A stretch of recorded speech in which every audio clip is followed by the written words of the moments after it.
membawa anak-anak kita pulang agar mengisi daftar absen kepulangan, baik yang ikhwan ataupun yang akhwat. Adapun yang ikhwan, absensi kepulangannya ada di depan pintu utama masjid, dan di akhwat ada di depan musola akhwat.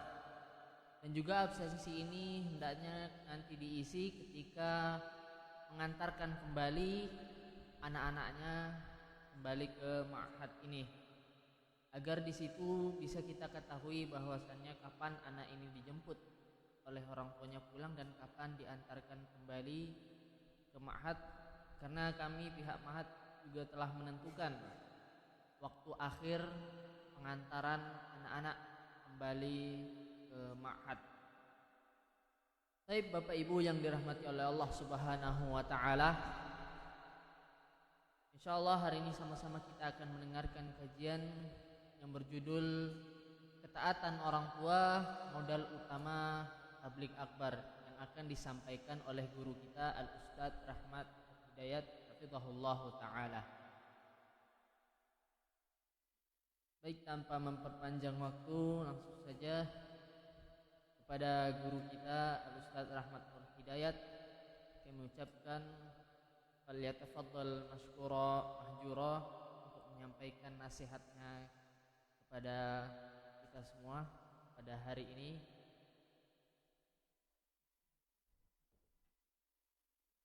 Kami ucapkan kepada Ustaz Rahmat Nur Hidayat jazakallahu khairan atas kedatangannya, dan kami mempersilahkan beliau untuk menyampaikan nasihatnya kepada kami. Falyatafaddal mashkura.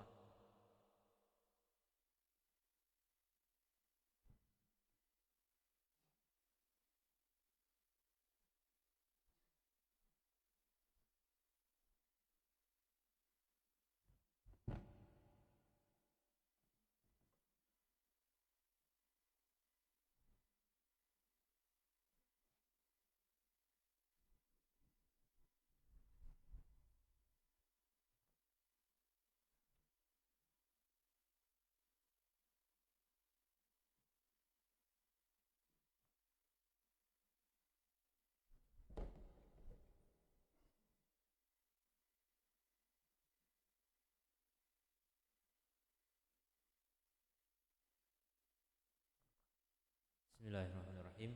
Assalamualaikum warahmatullahi wabarakatuh.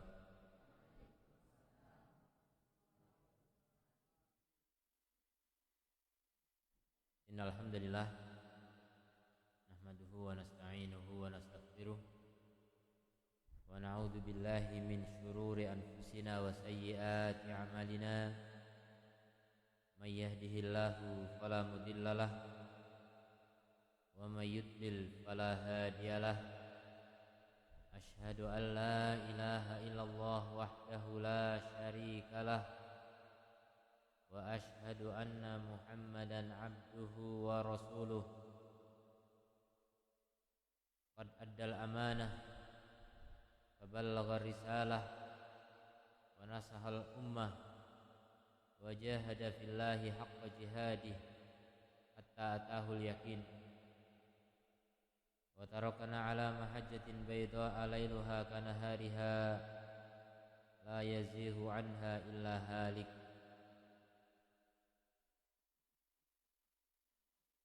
Salawatu Rabbi wa salamuhu alaihi wa ala alihi wa ashabihi wa sallama tasliman katsira. Amma ba'd. Wa ya ibadallah, saudaraku yang beriman, para satidah di madrasah ya? Madrasah apa sih? Madrasah ya? Hah? PPS. Apa itu PPS? Pondok pesantren. Salafiyah. Oh iya, Salafiyah ya. Pondok pesantren Salafiyah. Ula ya. Wusta. Ula yang sana. Saya pernah ke sana. Ini baru pertama. Alhamdulillah masih ingat yang alamat sana, jadi mampir sana diantar ke sini. sampai sini nanti. Kemudian juga para wali santri yang semoga dirahmati Allah Subhanahu wa taala.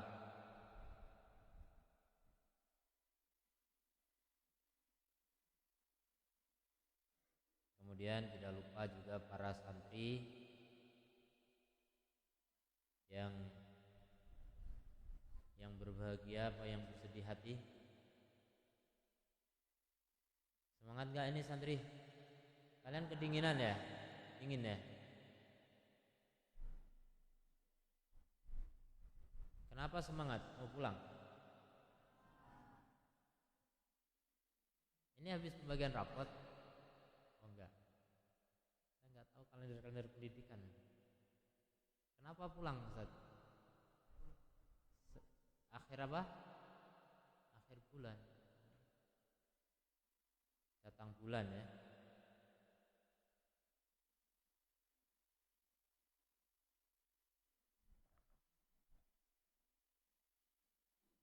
Ya, kita bersyukur hari ini walaupun hujan, alhamdulillah orang tua kalian bisa sampai ke sini. Ada yang belum sampai orang tuanya? Hah, ada? Mana? Di rumah? Nggak datang kali ya? Jadi ini undangan untuk semua wali santri ya. Wali salah satu, bisa bapak, bisa ibu gitu.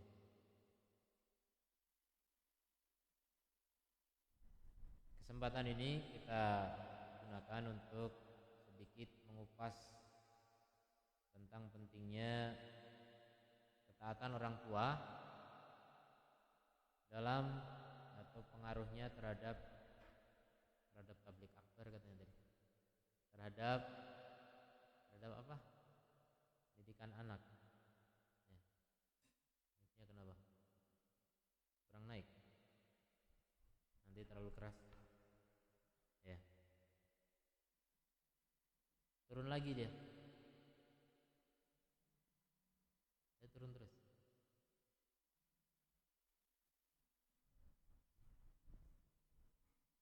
Ya.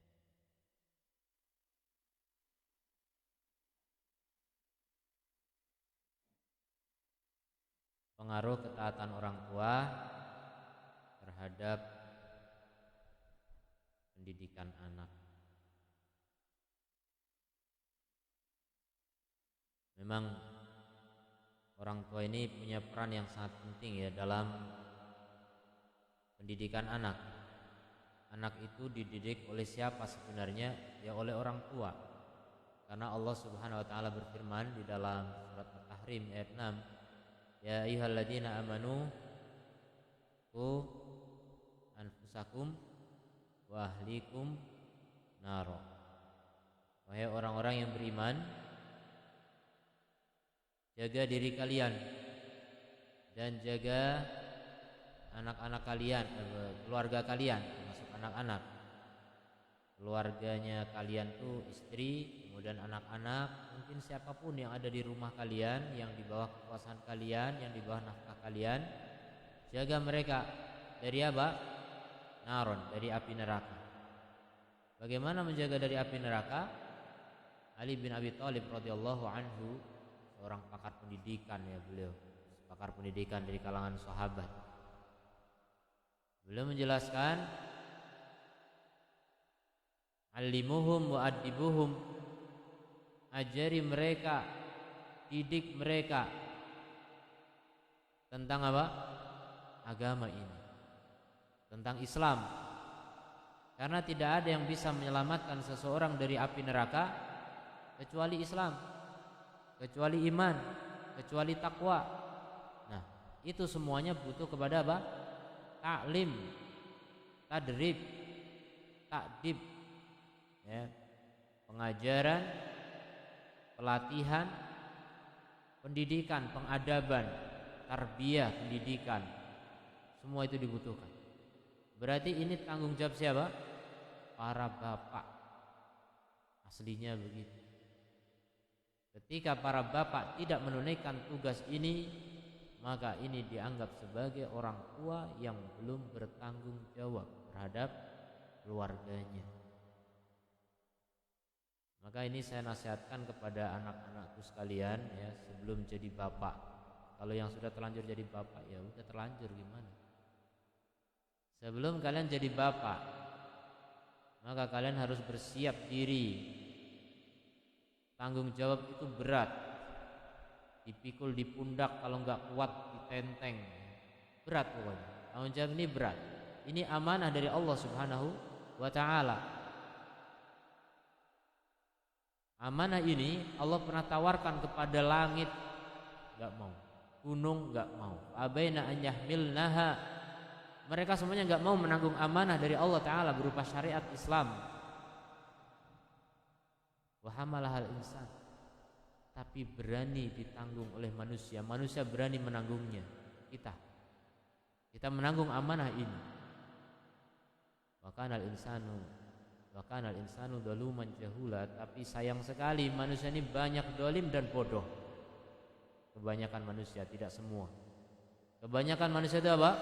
Dolim dan bodoh. Itu yang kemudian menyebabkan mereka tidak menunaikan amanah dengan baik. Mayoritas manusia tidak menunaikan amanah dengan baik, kecuali yang dirahmati Allah Ta'ala. Wa qalilun mahum, sangat sedikit mereka, orang-orang yang bisa menunaikan amanah ini dengan baik. Mereka menunaikan tugas syariat dari Allah Ta'ala dengan penuh tanggung jawab, baik sebagai anak ketika masih kecil, sebagai orang tua ketika sudah punya anak, sebagai anggota masyarakat ketika berada di kalangan manusia, dan seterusnya. Karena peran manusia itu banyak. Kita punya peran masing-masing dalam kehidupan kita. Ada yang jadi guru, tanggung jawab kepada anak didiknya. Ada yang sebagai TU, tanggung jawab terhadap pekerjaannya. Semua adalah amanah. Tapi semua amanah itu dibungkus dalam satu amanah, namanya syariat Allah Subhanahu wa ta'ala. Jadi saya pesan kepada anak-anak, nanti kalau kalian dewasa menikah, mau nggak menikah? Mau ya? Emang kenapa? Emang enak?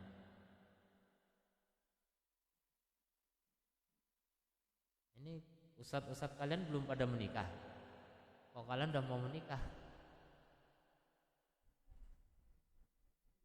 Menikah itu berat. Tanya bapak kalian ya. Tanya mak kalian, Umi, enak gak nikah gitu, tanya. Berat. Berat kalau tahu tanggung jawab. Kalau menganggap enggak ada tanggung jawab, ya ringan-ringan aja. Malah yang dianggap berat malah yang lain. Berat kenapa? Berat karena tuntutan ekonomi. Ini lain perkara, bukan itu. Itu bagian dari tanggung jawab, betul. Makanya sekarang orang banyak melihat tanggung jawab. Siapa sih laki-laki yang bertanggung jawab? Biasanya kalau lagi melamar, calon bapak mertua itu biasanya bertanya apa? Kerja di mana, Dek? Kerja di mana, Nak? Itu pertanyaan nomor berapa itu? Walaupun gak pertama kali, itu paling utama. Mungkin basa-basi dulu, dari mana, mau kemana, lagi ngapain, nah itu basa-basi. Tapi intinya mau bertanya apa? Kerja di mana? Saya nggak kerja di mana-mana, Pak. Udah dalam hati langsung berani-beraninya ngelamar. Ternyata nggak kerja di mana-mana, dia sebagai bos, ya kan? Nyesel udah ditolak. Jadi tanggung jawab dalam pandangan manusia hari ini itu menitik beratkan kepada tanggung jawab materi duniawi. Itu dianggap laki-laki bertanggung jawab. Luar biasa mantumu, kata tetangga gitu. Kenapa? Bahagia tuh anakmu. Tanggung jawab sekali menantumu itu. Anakmu sekarang udah dinaikin Mercy, udah pakai baju mewah, rumah mewah, semuanya. Itu baru laki-laki gentleman tanggung jawab. Lah terus memang anakmu gimana? Wah, kalau mantu saya malah kerjaannya ke masjid terus. Mantu saya nggak punya apa-apa. Saya datang ke rumahnya malu saya malah. Di rumah nggak ada apa-apa. Rumah ngontrak juga, kontraknya sempit, RSS. Jadi dianggap tidak bertanggung jawab. Ini aneh. Inilah uniknya hari ini. Standar manusia melihat kemuliaan dan kehinaan itu dengan materi duniawi. Coba lihat, ya contoh ya.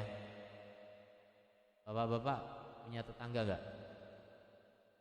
Ada tetangganya yang kaya? Ada yang miskin?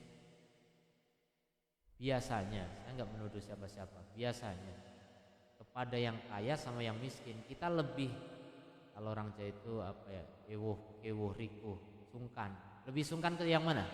Ke yang lebih kaya apa yang lebih miskin? Yang lebih kaya. Udah, itu standar itu.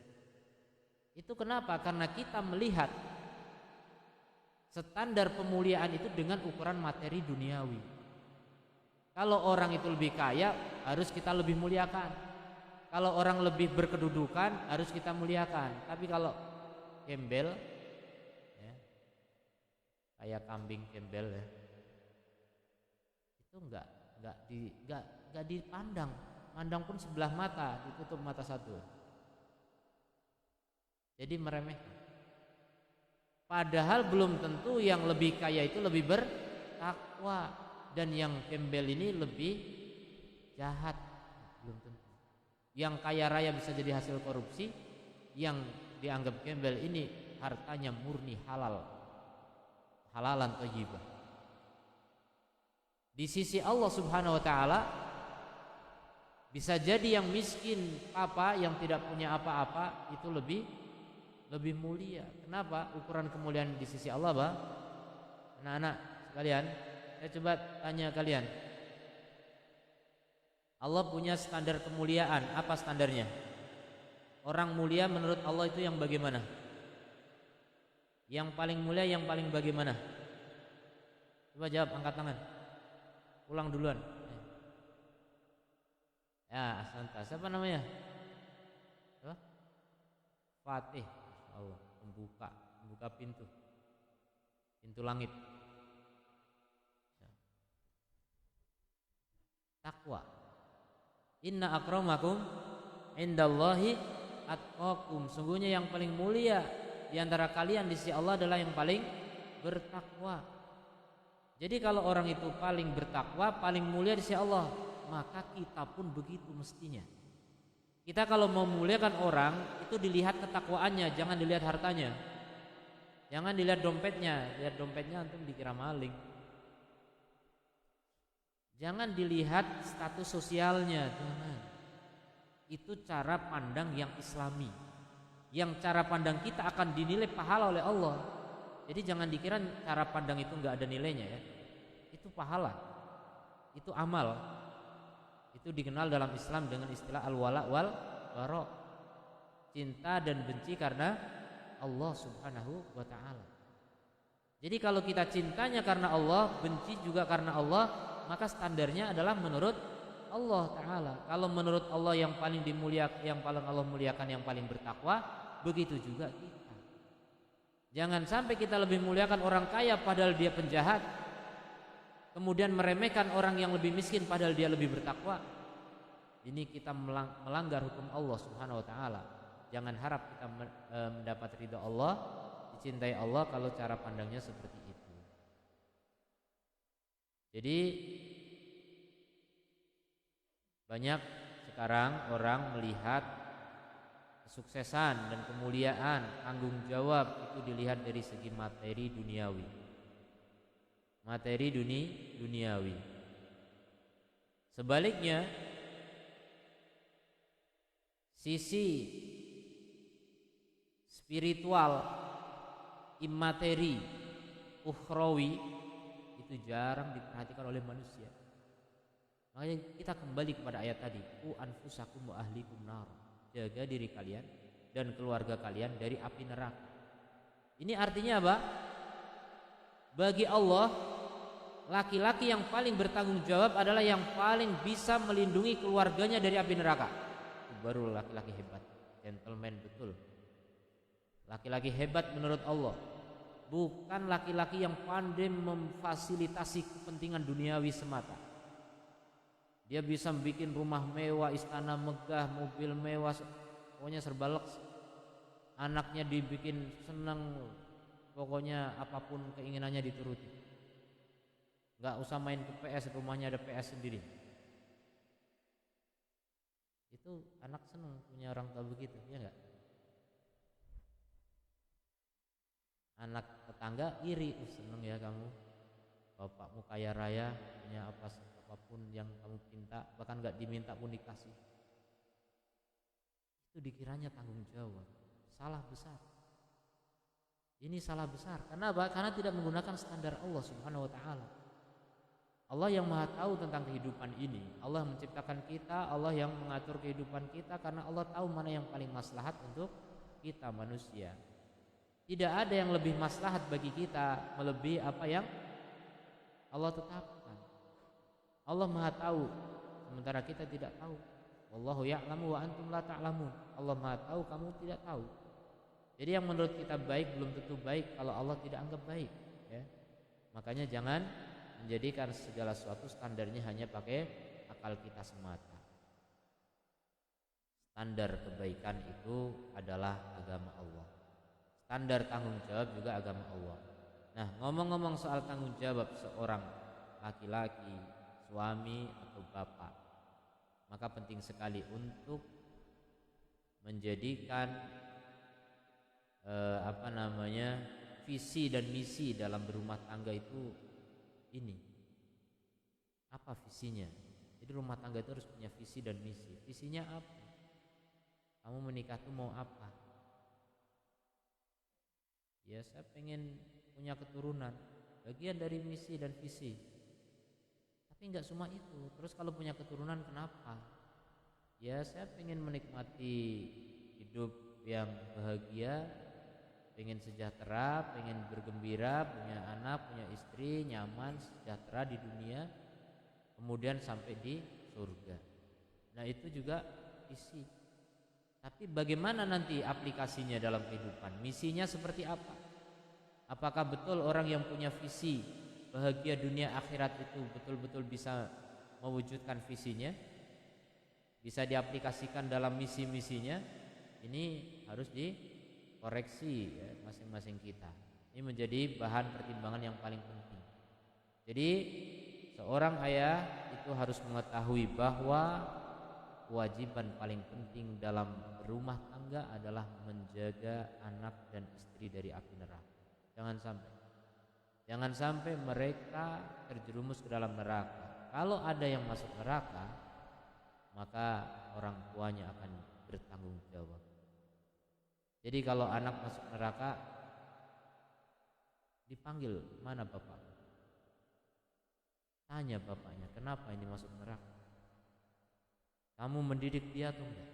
Itu tanggung jawab namanya. Itu pertanyaan, pertanggungjawaban. Allah menanya, kita menjawab. Kemudian istri, kenapa istri masuk neraka? Ditanya suaminya. Kalau suami masuk neraka, istri enggak ditanya.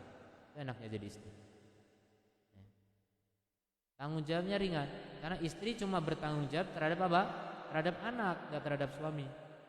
Kullukum ra'in. Setiap kalian adalah pemimpin. Wa kullukum mas'ulun an ra'iyati. Setiap kalian akan ditanya tentang rakyatnya. Ya, jadi masing-masing rakyatnya. Jadi suami bukan rakyatnya istri. Istri yang rakyatnya suami. Makanya bersyukur sebagai istri ya, tanggung jawabnya lebih ringan dibanding suami. Dan sebagai istri juga harus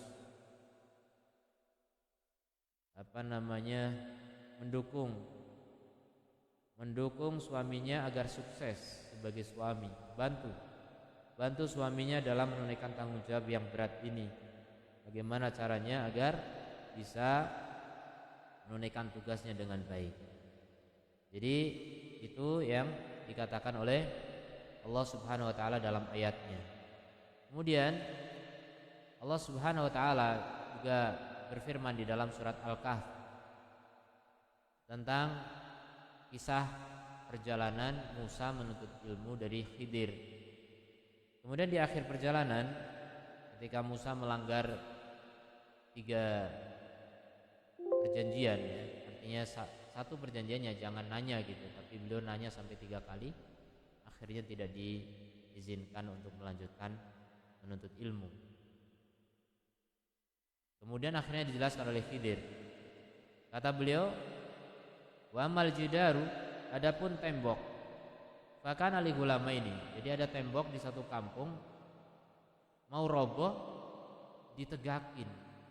Kemudian kata Musa, langkah bagusnya kamu minta upah atas ini. Nah itu sebab perpisahan. Kemudian apa? Itu tembok itu kenapa ditegakkan oleh Khidir? Karena itu milik 2 anak kecil yatimaini yang masih yatim fil madinati, yang berada di kota. Wa kana tahtahu kanzun lahuma, sementara di bawah tembok itu ada perbendaharaan milik keduanya, ada harta simpanan dari orang tuanya. Wa kana abuhuma sholiha, dan kedua orang tuanya dulu soleh, atau bapaknya afan, bukan kedua orang tuanya, dan bapak dari kedua anak itu soleh, orang yang soleh. Lihat, gara-gara kesolehan orang tua, anaknya dijaga oleh Allah Subhanahu wa taala. Begitu para ulama beristinbat. Jadi bapak sekalian, gak usah bingung, gak usah ragu. Nanti anak saya gimana, nanti gimana, kalau anak saya jauh nanti siapa yang jaga? Allah yang jaga. Gimana caranya? Kita menjaga hukum Allah. Kata Allah, Pak, kata Rasul, ihfadillaha yahfadka, jagalah Allah maka Allah akan menjagamu. Gimana cara menjaga Allah? Menjaga hukum Allah, menjaga batasan-batasan Allah. Jadi kalau kita menjaga batasan Allah, maka apa? Allah akan menjaga kita, melindungi kita dari segala keburukan. Termasuk melindungi kita adalah menjaga anak-anak kita, menjaga istri kita. Karena kalau anak kita nggak dijaga, kita juga sakit hati, kita sedih gitu. Maka bentuk penjagaan itu dengan dijaga apa? Keturunan kita. Maka penting sekali sebagai orang tua itu menjadi orang tua yang soleh. Taruhlah tadi di rumah sudah dididik dengan baik, tapi begitu menginjak dewasa, SMP, SMA, orang tua merasa gak mampu lagi saya mengajari, ilmu saya cuma segini. Atau mungkin mampu tapi waktu yang gak ada, itu gak mampu juga jadinya. Orang tua adalah sibuk nyari nafkah untuk membiayai anak biar bisa sekolah lebih tinggi lagi, karena gak mungkin dididik orang tua semua. Orang tua paling hanya mengajari dasar-dasarnya, bisa baca, tulis, berhitung, sholat dan sebagainya. Ini penting ya, ajari anak-anak itu dasar-dasar ilmu penting. Kenapa? Jangan sampai anak bisa baca Quran yang ngajari guru sekolah, bisa sholat yang ngajari guru sekolah. Nanti yang dapat pahala seumur hidup guru sekolah, orang tua nggak dapat. Kerugian bagi orang tua. Padahal orang tua bisa sholat, ya udah ajari anaknya sholat juga. Orang tua bisa baca Quran, ajari anaknya baca Quran.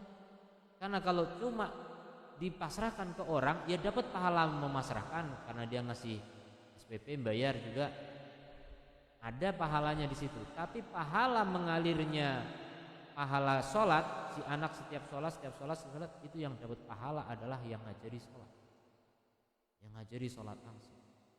Maka hati-hati ya, jangan gampang memasrahkan pendidikan anak kepada orang lain. Jadi orang lain sifatnya membantu saja. Yang pokok, yang utama adalah orang tua. Begitu. Ya, makanya penting sekali ya kesolehan orang tua itu. Jadi di sini bapaknya itu orang soleh. Farada rabbuka, maka Rabb kamu itu ingin ayyabluga ashuddahuma, ingin agar anak itu menjadi dewasa. Wa yastakhrija kanzahuma, kemudian keduanya akan mengeluarkan harta benda itu. Rahmatan min rabbik, ini adalah kasih sayang dari Rabbmu. Allah menyayangi bapaknya yang soleh dulu dengan cara apa? Memuliakan anaknya yang ditinggalkan. Lihat, anak yatim dipelihara oleh Allah. Kenapa? Karena orang tuanya soleh. Coba kalau sebaliknya, orang tuanya dulu nggak soleh, ya nggak seperti ini kejadiannya. Makanya anak yatim mungkin ya sebagian terlantar dan sebagainya, mungkin karena orang tuanya dulu nggak soleh. Tapi kita nggak boleh memvonis, kita hanya berkemungkinan saja ya. Artinya ini pelajaran buat kita. Dan kita nggak jamin kan, bapak yang sekarang masih hidup di sini nggak ada jaminan besok masih hidup, nanti masih hidup, nggak ada jaminan. Bisa jadi mati anak kemudian yatim. Siap yatim? Enggak. Yatim itu kalau belum balik, ini udah balik belum? Kelas berapa sih? 78. Udah balik belum? 78. Kalian balik tahu nggak? Bolak-balik. Saya pernah mengajar SMP kelas 7 dulu. Saya tanya, tanda-tanda balik mengajar fikih. Di antaranya adalah mimpi basah. Kalian tahu mimpi basah? Ngomong banyak. Ada satu nyeletuk. Tahu Ustaz? Pernah? Pernah. Banyak apa sedikit? Banyak. Ngompol gitu.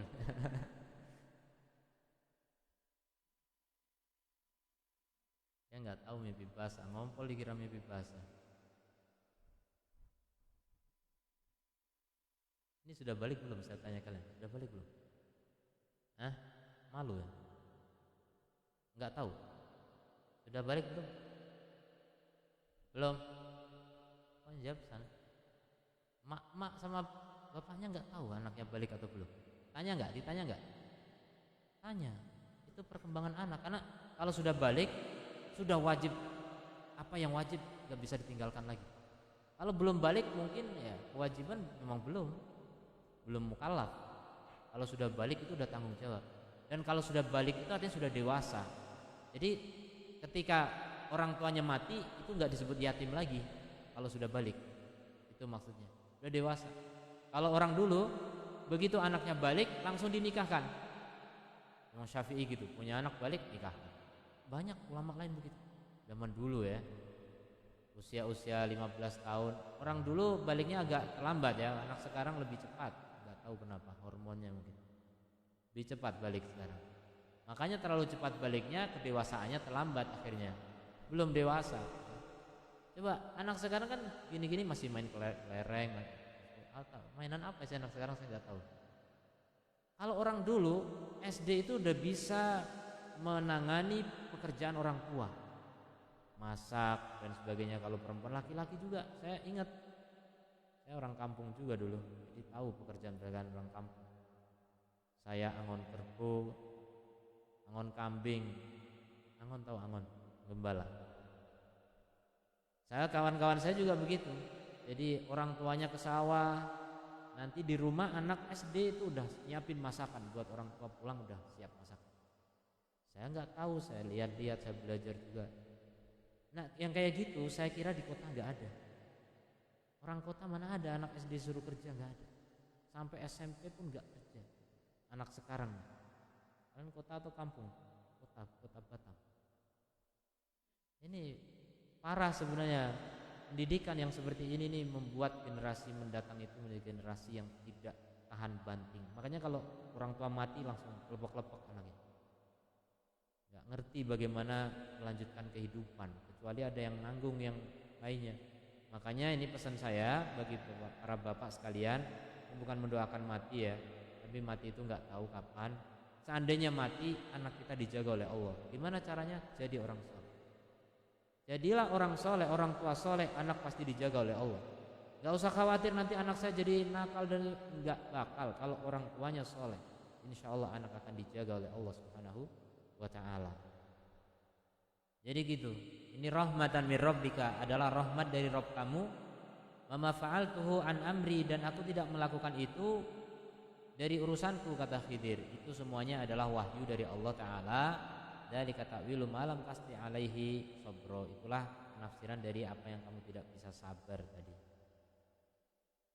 Kata Al-Qurtubi dalam tafsirnya, fafihi ma yadullu ala anna Allah Ta'ala yafadu sholih. Maka ini menunjukkan bahwa Allah Ta'ala menjaga orang soleh pada dirinya dan pada keturunannya, wa in ba'udu anhu, walaupun jauh darinya. Bahkan ada yang menyebutkan sampai 7 keturunan. 7 keturunan bisa dijaga. Makanya kadang ya, mungkin ini anak kok baik banget ya, kalau lihat bapaknya kurang ajar, bapaknya penjahat, kok anaknya bisa soleh. Bisa jadi itu solehan dari kakeknya atau buyutnya atau yang lain, 7 keturunannya, 7 ke atasnya dulu, bisa jadi. Jadi nggak melulu orang tuanya langsung. Tapi ini pelajaran buat kita, yang paling banyak orang tua langsung. Kalau ada pengecualian, itu sifatnya sedikit. Pengecualian itu kan hal-hal yang memang dikecualikan, itu sedikit. Contoh, Nabi Nuh, anaknya kafir, padahal Nabi bapaknya. Apa Nabi kurang soleh? Nabi paling soleh pasti. Kenapa anaknya kafir? Yaitu pengecualian.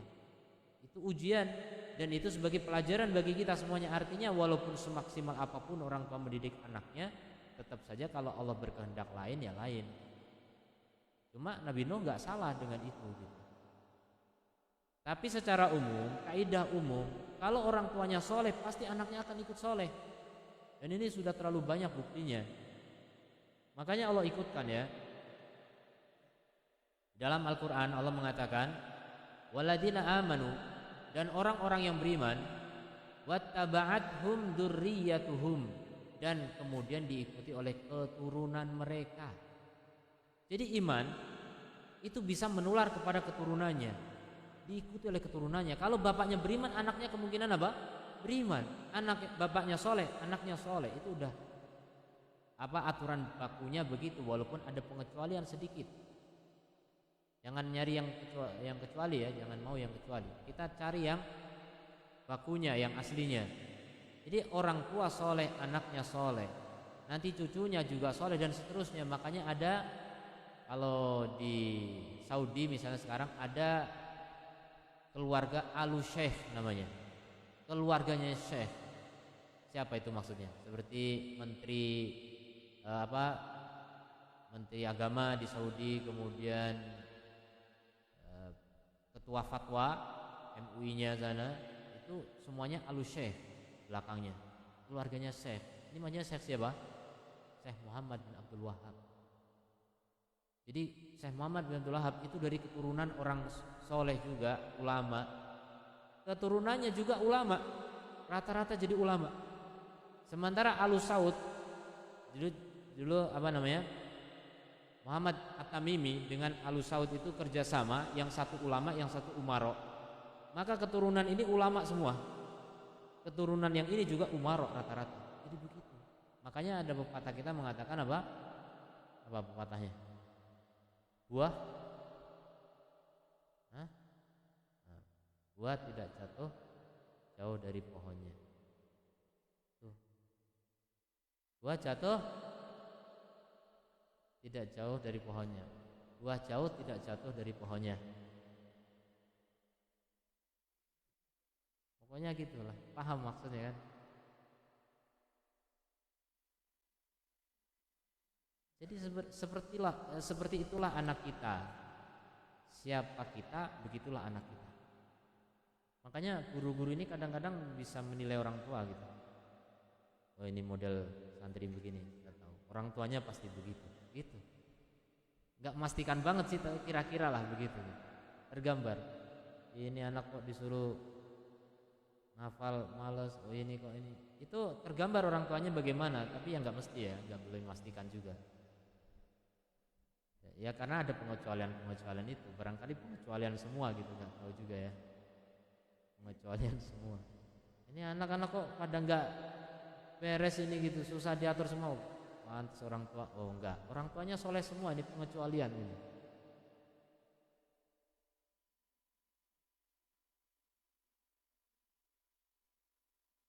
Ini pesantren ya, mana pesantrennya di sini deh? Nginep di sini? Insyaallah ya. Akhwat ada juga. Mana santriwatinya? Di sana ya.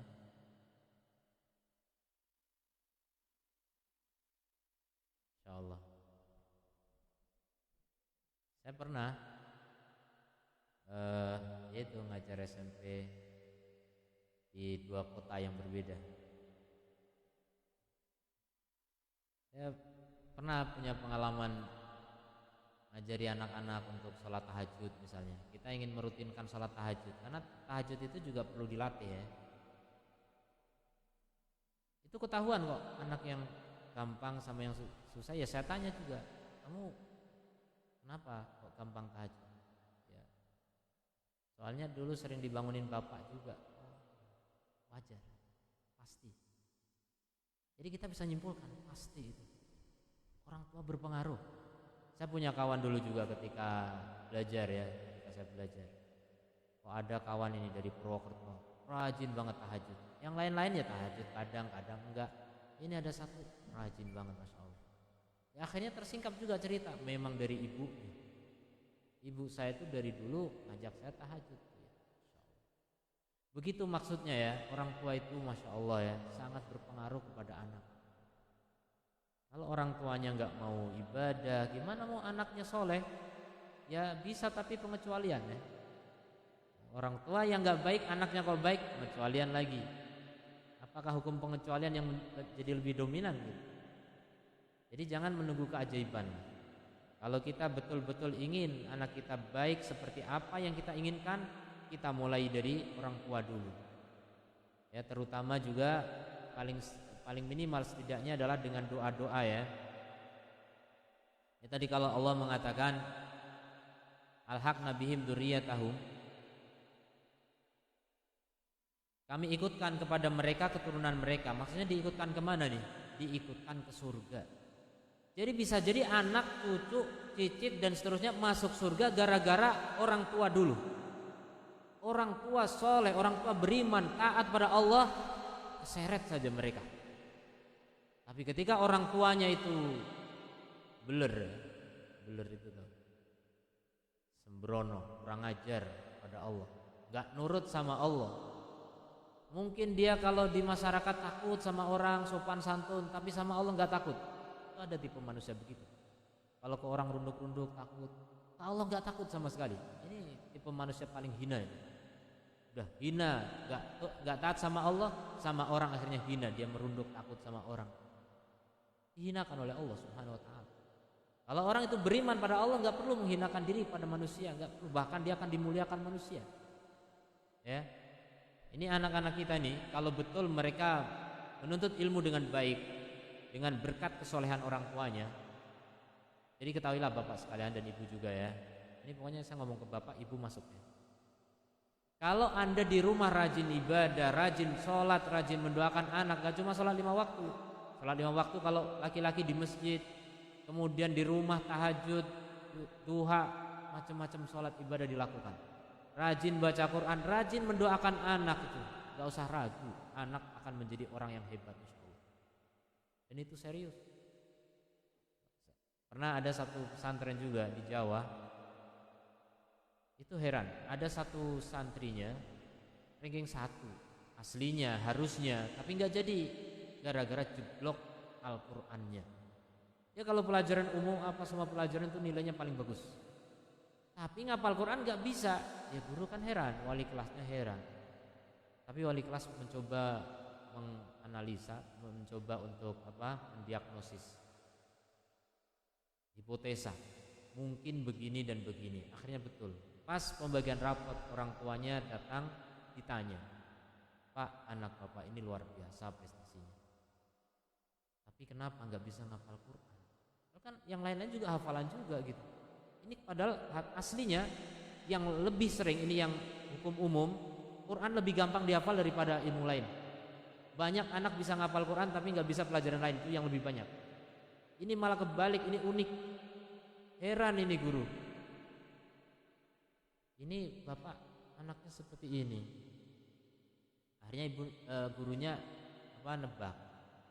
Mungkin bapak kurang sering mendoakan anaknya. Langsung bapaknya ngaku, betul Ustadz, saya nggak pernah doain anak saya. Nggak pernah loh, masya Allah, nggak pernah. Gimana mau anaknya sukses? Pak, kalau begitu mulai sekarang ini anak bapak liburan di rumah sering-sering didoakan. Nanti anaknya ke pondok lagi doakan juga. Insya Allah dengan doa bapak anak akan menjadi anak yang hebat. Soalnya cerdas dia, cerdas kok nggak bisa ngapal Quran ini gimana? Artinya betul. Begitu datang lagi ke pesantren, liburan sepekan atau sebulan gitu, anak ini kok jadi bisa ngapal Quran, pinter, bagus, ya memang pinter, bisa coba. Itu cuma satu syaratnya tadi, mendoakan. Sebenarnya nggak cuma itu ya, kalau mendoakan orang tua menjadi lebih soleh lagi dan seterusnya, itu masya Allah anak itu akan terpengaruh oleh orang tuanya ya, sangat terpengaruh oleh orang tuanya. Kesolehan orang tua itu sangat berpengaruh. Seperti yang terjadi pada dulu As-Suyuti, seorang alim, itu disebut sebagai Ibnul Kutub ya. Kalau kita bilang kutub buku, ini anak hobi sekali membaca dari kecil, makanya jadi imam besar. As-Suyuti ilmunya luar biasa, memang hobi membaca dari kecil. Kenapa bisa begitu? Selidik punya selidik, ternyata dia lahir dari orang tua, seorang ayah yang memang hobi membaca. Jadi pernah suatu ketika bapaknya itu bilang kepada ibunya yang sedang hamil, pada istrinya, bukan ibunya, pada istrinya, tolong ambilkan kitab A. Istrinya nyari. Kelamaan nyari, karena kitab zaman dulu agak susah ya, nggak seperti kitab sekarang judul-judulnya jelas, gampang, tulisannya jelas. Dulu agak susah dicari-cari di perpustakaan pribadinya. Di tengah-tengah mencari itu lahir As-Suyuti. Begitu ceritanya. Bagaimana dia lahir dari keluarga hobi membaca, ibunya juga membantu suaminya untuk membaca buku, masya Allah. Lahir ulama besar As-Suyuti dari orang tua yang sudah mendidiknya sejak dalam kandungan. Itu kesolehan orang tua. Imam Ahmad bin Hambal juga punya anak namanya Abdullah. Imam Ahmad, siapa yang nggak tahu Imam Ahmad? Imam Ahlussunnah wal Jamaah, ilmunya luar biasa. Beliau penghafal 1.000.000 hadis, gelar beliau menghafal 1.000.000 hadis. Ini luar biasa ilmu beliau. Ternyata anaknya juga begitu. Anaknya Abdullah itu disebut sebagai orang yang paling banyak meriwayatkan ilmunya Imam Ahmad. Padahal murid Muhammad banyak sekali, anaknya paling banyak. Itu keberkahan dari orang tua. Walaupun ini sekali lagi ada juga yang tidak seperti itu. Anaknya Imam Malik beda, tapi kita tidak lihat pengecualian. Anaknya Imam Malik lagi ngajar begini, anak-anak kecil, pokoknya orang belajar tuh banyak semua. Anaknya Imam Malik malah keluar bawa burung merpati, mainan burung merpati. Imam Malik sambil ngelihat, sambil bilang apa? Alhamdulillah, segala puji bagi Allah yang mengatur rizki bagi hamba-hambanya. Sudah Allah atur begitu. Kalian dapat rizki ilmu, anak saya dapat merpati. Ya sudah, segala puji bagi Allah. Mau gimana lagi? Udah berusaha orang tuanya, berusaha untuk bisa dididik, tapi ternyata nggak bisa juga. Ya seperti Nabi Nuh. Nah, itu pengecualian, tapi secara umum kalau orang tuanya soleh, anaknya akan ke bawah soleh. Makanya di sini dikatakan begitu, akan diikutkan keturunannya masuk surga bahkan. Kemudian bahkan wa ma alatnahum min amalihim min syai', dan Allah nggak mengurangi pahala mereka dari amal mereka sedikit pun. Jadi jangan gara-gara anaknya dimasukin ke surga berarti berkurang pahala kakek atau bapaknya. Enggak dikurangi. Itulah bonus dari Allah Subhanahu wa taala. Indah sekali kalau orang bisa begitu ya. Contoh seperti misalnya kesolehan yang saya pikir puncaknya kesolehan ya. Puncak kesolehan itu apa? Yang disebut oleh Nabi puncaknya Islam. Apa anak-anak? Puncaknya Islam apa? Puncaknya Islam. Hah? Apa?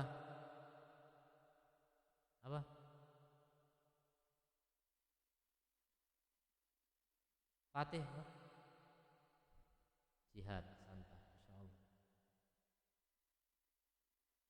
Wadir waktu sanamihi jihad fisabilillah. Puncaknya Islam itu jihad di jalan Allah. Menumpahkan darah, bahkan mendermakan nyawa. Itu dermawan tingkat tinggi ya.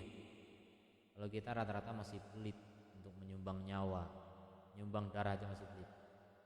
Nyawa berat, Gimana orang mau berderma luka-luka segala macam, berat. Kehilangan tangan, kehilangan mata, macam-macam orang jihad. Siapa yang mampu itu? Itulah orang-orang yang memang sampai puncaknya ya. Kalau kita yang masih merangkak ini masih berat untuk bisa sampai ke tingkat itu.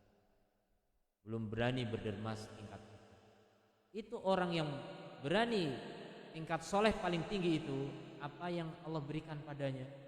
Di antara keutamaan yang Allah berikan pada orang yang mati syahid karena jihad tadi, diberi hak oleh Allah yang luar biasa.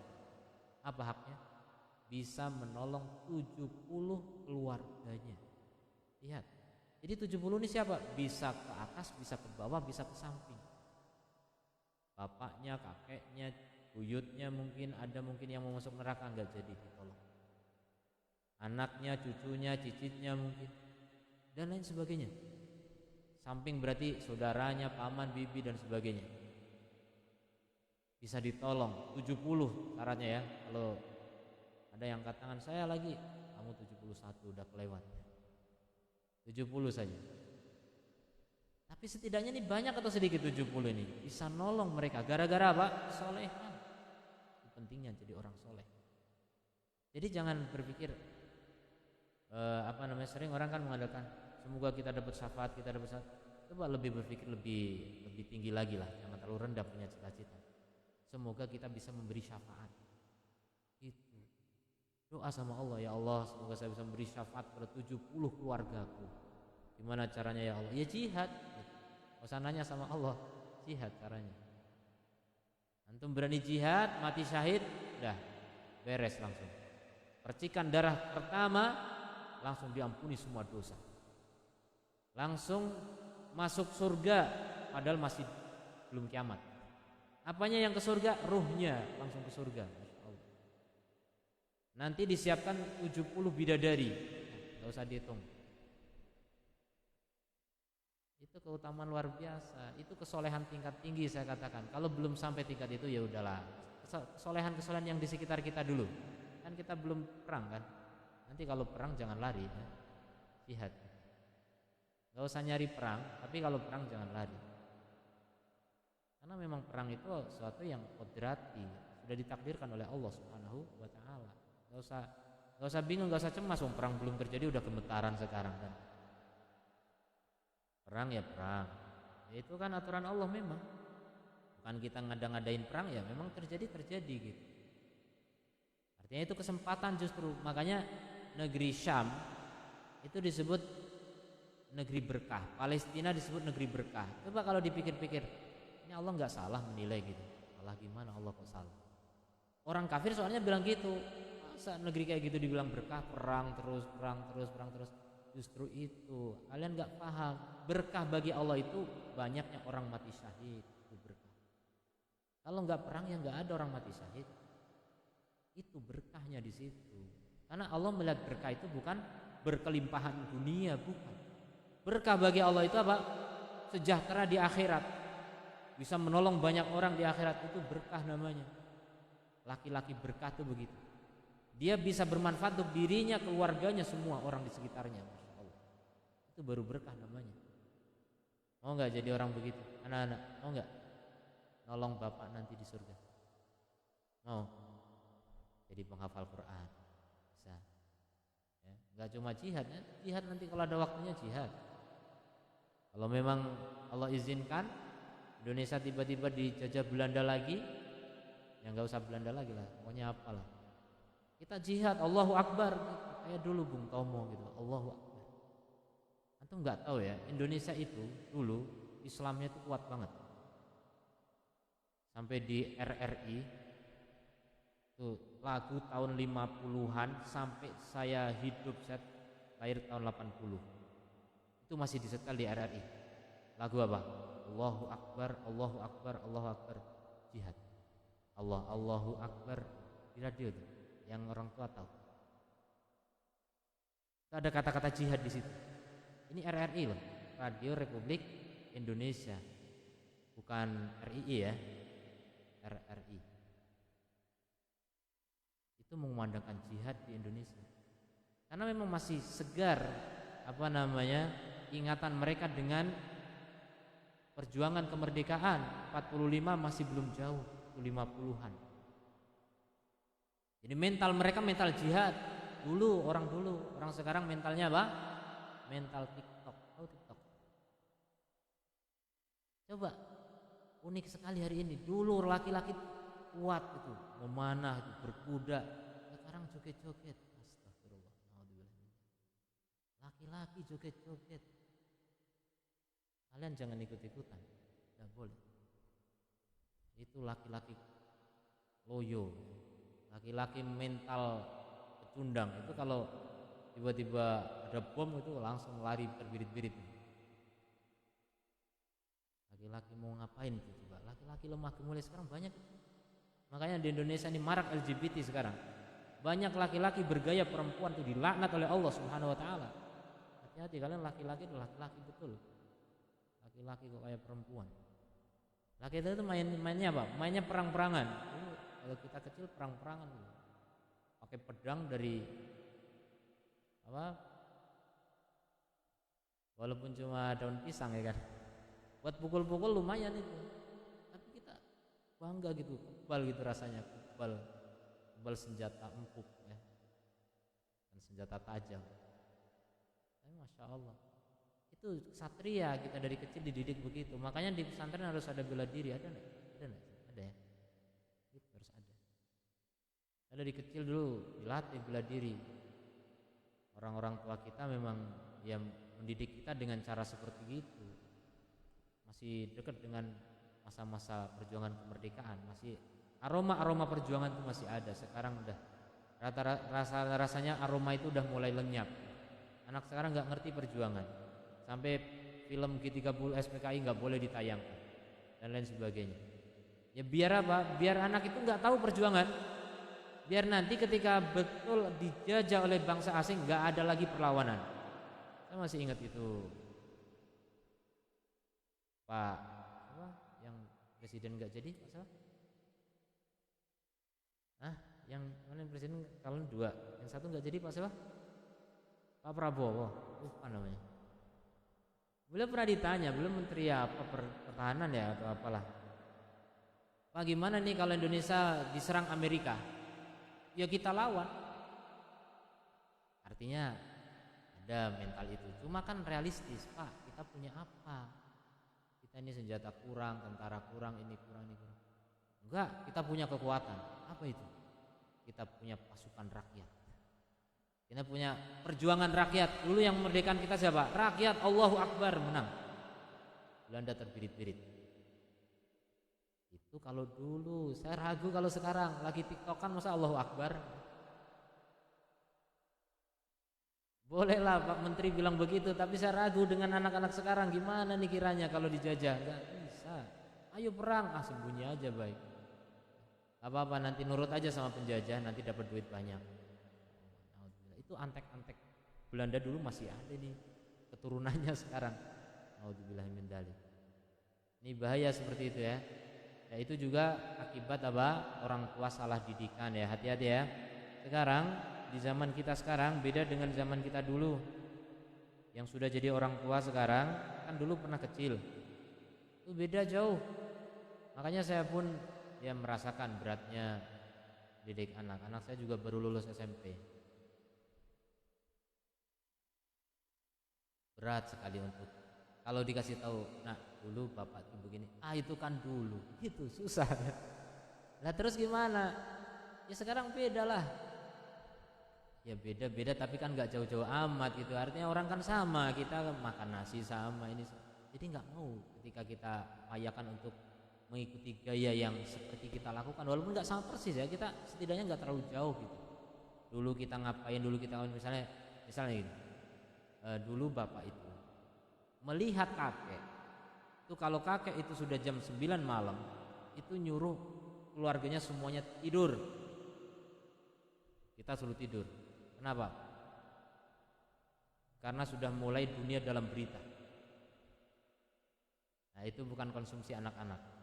Bapak nonton itu sebentar, kadang nonton, tapi kita saksikan. Enggak cuma itu. Saya lihat dari balik kamar, pintu masih terbuka, bapak ternyata nyalain lampu meja, baca, baca.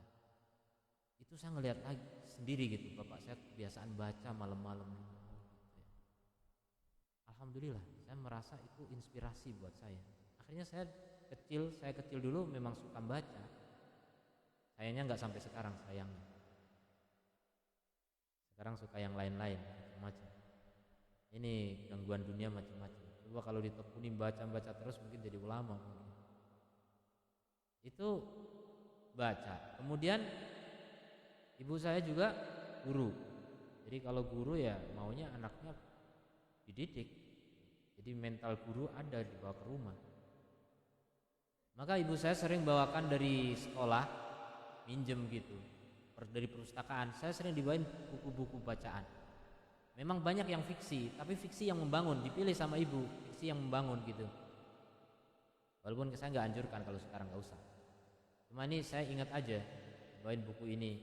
Ada kisah seorang pemuda, fiksinya pun nggak fiksi-fiksi amat gitu, fiksi yang cuma selingan fiksi, tapi cerita dasarnya ada gitu.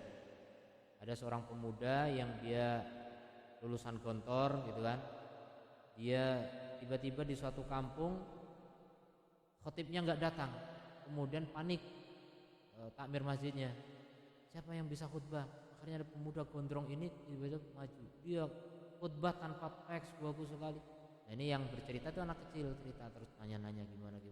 Nah diceritakan di buku itu intinya mondok di Gontor. Berarti penulis buku itu dari Gontor, saya tahu. Apa hikmahnya saya baca itu? Saya kepikir sejak kecil pengen mondok. Serius gara-gara bacaan. Saya minta, Bu, saya mau mondok. Malah orang tua yang keberatan. Nah ini salah siapa ibu ngasih bacaan ini gitu. Gak boleh mondok. Nah ini gak tahu juga alasannya kenapa. Yang jelas, dah SMP belum boleh. Kalau gitu SMA. Begitu SMA saya minta mondok. Bapak masih belum izinan. Udahlah, kamu yang penting belajar ilmu umum. Jadi maunya bapak, saya nggak usah jadi guru agama lah. Kalau mondok tuh udah kayak bapak guru agama, ibu guru agama udah tahu kayak apa gitu kan. Maunya saya jadi apalah konglomerat gitu kali, mungkin nggak tahu. Nggak usah guru agama, nggak. Kamu yang kecilnya kecil, nggak bisa korupsi gitu loh.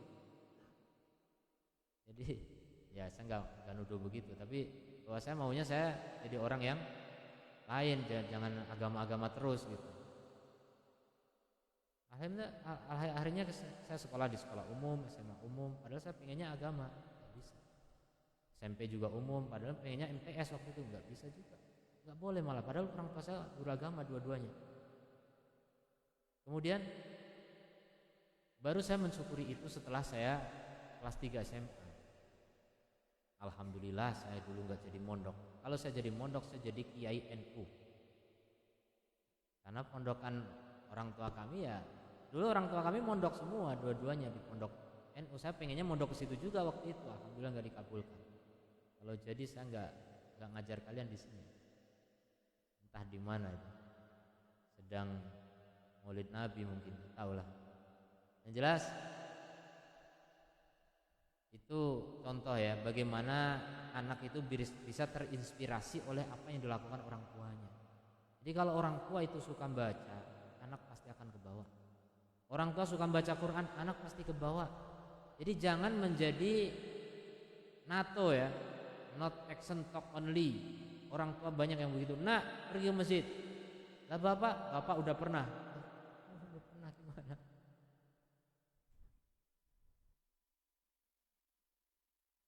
Banyak orang tua pengen anaknya soleh gitu. Bahkan preman ya, ada preman tatoan gitu, nggak pernah sholat, anaknya dipondokin. Ada murid saya di Batam punya sekolah di Tangerang, Al Wildan. Itu yang sekolah di sana anaknya Nikita Mirzani. Nama artis pula. Artis yang begitu-begitu itu anaknya dipondokin coba di Al Wildan. Dan ada satu murid saya lagi yang dia jadi musrifnya. Nah, kebetulan cerita itu nyambung gitu. Ada musrifnya, dia musrifnya anaknya Nikita Mirzani, anaknya baik, solehah gitu, luar biasa. Tuh, orang jahat saja mau dalam tanda petik ya. Menurut pandangan kita jahat, tapi menurut Allah wallahu alam bisa jadi dia dapat udzur, kita nggak tahu. Atau nanti sebelum meninggal tobat malah kita yang nggak tobat, wallahu alam. Kita nggak bisa memvonis orang. Sepertinya kayaknya orangnya nggak jelas begitu-begitu, tapi ingin anaknya tuh solehah, coba lihat. Nah, ini contoh bagaimana sebenarnya dia NATO, not action talk only. Nggak diharapkan seperti itu orang tua. Orang tua itu harus ngasih contoh pertama. Orang tua itu teladan. Seperti Nabi Ibrahim alaihissalam, itu dijadikan oleh Allah menjadi teladan bagi generasi berikutnya semuanya. Termasuk Nabi Muhammad itu sering diingatkan, ya, pada diri Ibrahim itu terdapat teladan yang baik. Nabi Muhammad disuruh mengikuti Ibrahim. Apa hubungannya Nabi Muhammad dengan Nabi Ibrahim? Ada garis keturunan enggak? Ada garis keturunan. Dan keturunan Nabi Ibrahim semuanya nabi, atau salah, semua nabi keturunannya Nabi Ibrahim. Nabi yang setelahnya ya, nabi yang sebelumnya enggak. Semua nabi yang di bawah zamannya Nabi Ibrahim semua keturunannya Nabi Ibrahim. Enggak hebat sekali itu Nabi Ibrahim. Anaknya Ismail sama Ishak, nabi semua. Ishak punya anak Yakub, nabi juga. Yakub punya anak 12, diantaranya Yusuf, nabi semua itu. Yang dikenal Yusuf. Tapi yang lain nabi semua. Kemudian dan seterusnya banyak. Baru Nabi Ismail ini siapa kok keturunannya nggak jadi nabi? Ternyata lama ditunggu, ternyata nabi cuma satu dan nabi terakhir dan nabi terbaik. Luar biasa Nabi Ismail. Itu Nabi Muhammad disebut Ibnu Dabihatain, anaknya dua orang yang disembelih. Nabi Ismail pernah mau disembelih. Kemudian kakeknya Nabi Muhammad juga mau disembelih. Bukan, bapaknya Nabi Muhammad, kurban penyembelihan, karena kakeknya berjanji kalau punya anak berapa? 10, maka satu mau dikurbankan, sembelih. Jadi intinya di sini seorang Nabi Ibrahim menjadi qudwah, teladan, imam bagi berikutnya, semua nabi-nabi berikutnya. Makanya Allah bilang inna Ibrahim kana ummatan qanitan lillahi hanifan walam yakun minal musyrikin. Ibrahim itu adalah ummah. Umat itu apa? Umat itu segerombolan manusia gitu. Loh, ini satu orang kok disebut umat? Karena kata ulama, beliau mengumpulkan karakter terbaik dari manusia kumpul pada Ibrahim alaihissalam. Ada juga, ini makna yang lebih pas, umat itu diantara maknanya adalah imam, pemimpin. Ibrahim itu pemimpin, dan pemimpin itu adalah apa? Teladan. Pemimpin itu harus menjadi qudwah. Makanya ada ayat khusus Nabi Muhammad disuruh mengikuti Nabi Ibrahim alaihissalam. Kelas Nabi Muhammad ya, nabi terbaik, itu saja disuruh mencontoh siapa? Nabi Ibrahim alaihissalam. Dan dalam hal apa? Dakwah tauhid terutama. Makanya ulama menyebut bapak tauhid.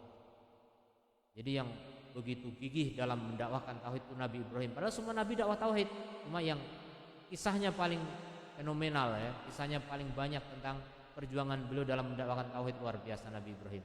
Bagaimana tidak berhadapan dengan bapaknya sendiri yang bapaknya itu pembuat berhala. Gimana kita mau mendakwai tauhid sementara bapaknya hobi bikin berhala? Ya berat sekali. Tapi begitulah Nabi Ibrahim. Sampai kemudian berhala dihancurkan, akhirnya dihukum, dibakar di api, ternyata tidak mempan, dan seterusnya ya, kisahnya banyak. Itu adalah teladan. Itu contoh bagaimana kesolehan Nabi Ibrahim menurun kepada keturunan-keturunannya, rata-rata menjadi nabi. Jadi secara umum kalau orang tua menginginkan anaknya baik, soleh dan solehah, maka jadilah orang tua yang soleh. Sebagai bapak dan sebagai ibu juga, jadilah istri yang solehah.